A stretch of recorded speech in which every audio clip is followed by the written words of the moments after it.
Şıмкent köşedeki sana bana var Şiddet gutta şiddetli Evine kara bul kaplara Şıмкent köşedeki sana bana var Şiddet gutta şiddetli Evine kara bul kaplara Şıмкent köşedeki sana bana var Şiddet gutta şiddetli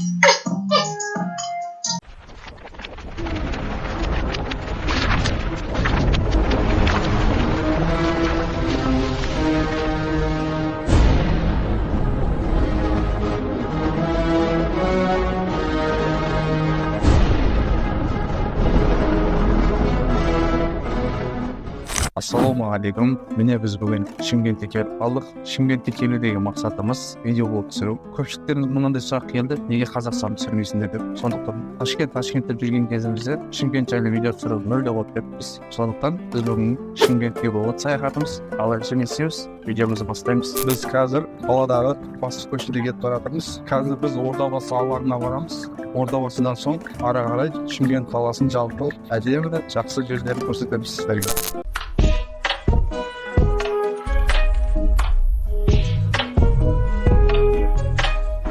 Шымкент қаласының жалпы халқының саны ресми статистика бойынша 1.300.000. Бірақ бұл қаладағы халықтың саны соңғы 10 жылда өте жоғары дәрежеге көтерілді. Қазіргі уақытта Шымкентте 2 миллионға дейін халық бар деп айтуға болады. Өйткені халық өте көп көшіп келіп жатқан адамдар. Және де қаланың жалпы көлемі 1162 шаршы шақырымды құрайды Шымкент қаласы.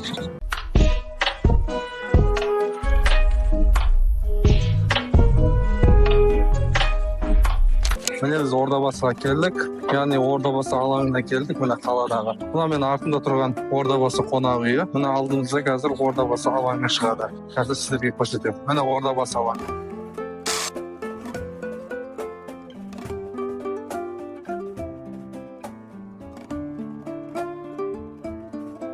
Мына туды желбіреуін қараңыздар. Әбәдем болып тұр, бірақ видеода андай кішкентай болып көрінуі мүмкін. Видеода көрсеңіз өте үлкен. Осының артында тәуелсіздік саябағы бар. Біз қазір сол жерге барамыз.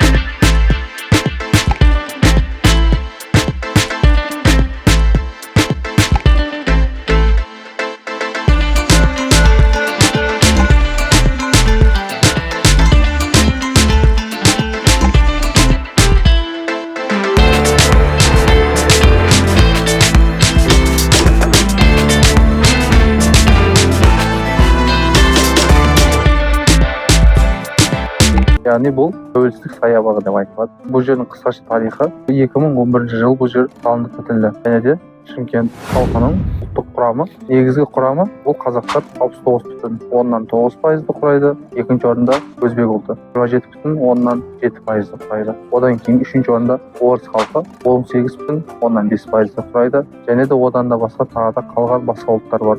Татар, башқұрт, және де украин, және тағы да басқа ұлттар бар қалада.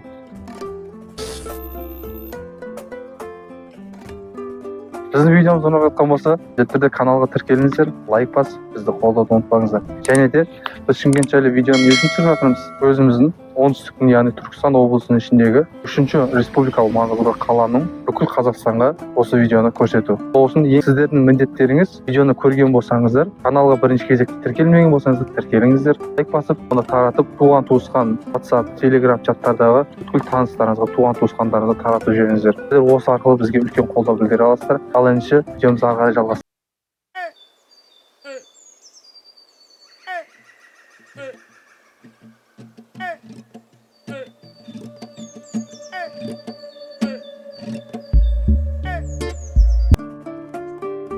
Біз қазір Центр саябағына бара жатырмыз. Қазір осы жолмен кетіп бара жатырмыз біз. Балмұздақ жеп отқандарыңыз болса, тамақтанып отқандарыңыз болса, ас болсын.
Қазір біз дәл осы жерден шығып Бәйдібек биге баратын боламыз. Міне, Студенттер саябағы. Қазір біз осы Студенттер саябағының орта жағында тұрмыз. Жалпы Шымкент қаласы 5 ауданға бөлінеді. Қаланың оңтүстік батыс бөлігі Жаңара аудан, яғни Тұран ауданы. Қаланың солтүстік батыс бөлігі Абай ауданы.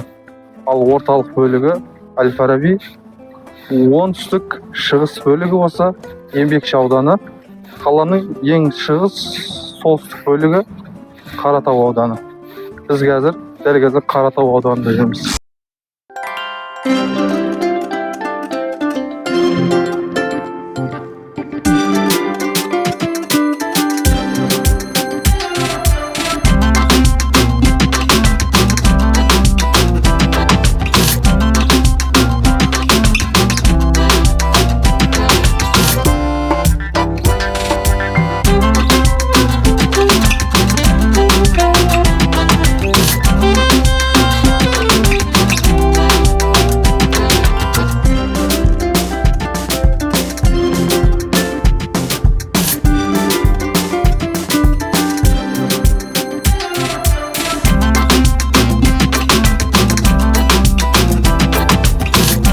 Сіздерге уәде еткеніміздей Бәйдібек биге де келдік. Жалпы енді бұл жерде Бәйдібек биде сіздер нені көре аласыздар? Жалпы Шымкент қаланың жартылай тамашалай аласыздар. Толықтай болмаса да айналаға бір қараңыз. Мысалы Алматыда Көктөбедегідей, ол да Шымкенттің мысалы Көктөбесі десек те болады. Яғни ол Бәйдібек. Бәйдібек би мүсінінің жанында тұрмыз. Қазір біз жоғары жақтан қаланы түсіріп жатырмыз. Сіздерге жалпы енді біздің видеомыз ұнап жатыр ма? Ұнап жатқан болса, сілтеменің астындағы өз пікірлеріңізді қалдырып жазып кетіңіздер. Және де сіздерде ұсыныстарыңыз болатын болса, мысалы Қазақстанның тағы да басқа жерлерін түсіріңдер деген бір ойларыңыз, идеяларыңыз болатын болса, өз пікірлеріңізді қалдырып кетіңіздер, біз оқитын боламыз. Және де сол жерлерді алдағы уақытта түсіруге әрекет жасайтын боламыз.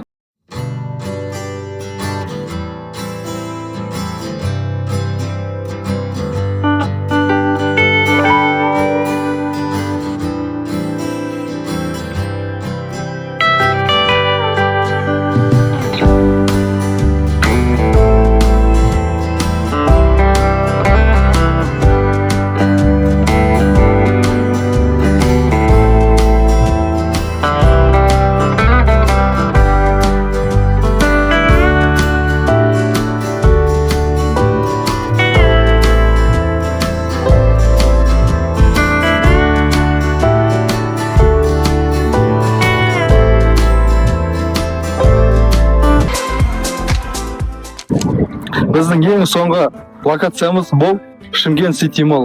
Қаладағы жаңадан ашылған ғимарат. Және де біз Шымкент Сити Моллды Ташкент Сити Моллмен салыстырып көреміз. Және де бұның қысқаша тарихына келетін болсаңыз, Шымкент Сити Моллды осы 2024 жылдың 8 наурызы күні ашылуы болды. Бұл бизнес ғимарат ескі түркиялық, бірақ анығында Қытайдан шыққан ұлты ұйғыр Розахун Аташ деген жігіт осы жерді ашқан. Бірақ ол жігіт түркиялық кәсіпкер, өзі бірақ Қытайдан шыққан. Осы жердің негізін қалаушы адам. Қазір енді ішіне кіріп көреміз. Бізбен бірге болыңыздар.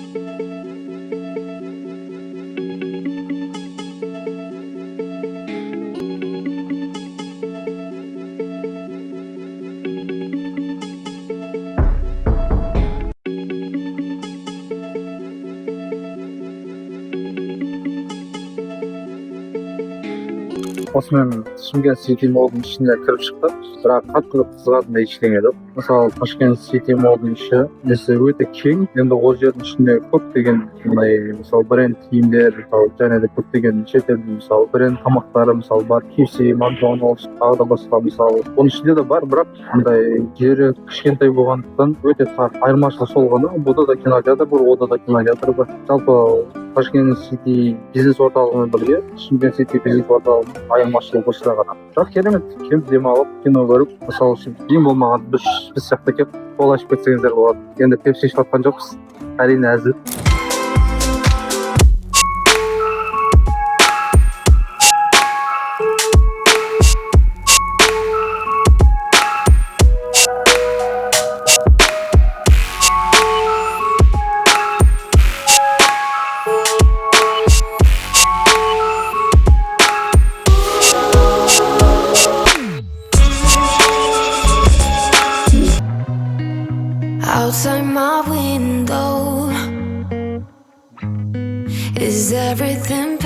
келесі видеода бізді қай жерге барады деп ойлайсыздар, соны төменде комментарийге жазып беріңіздер. Біз міндетті түрде оқитын боламыз.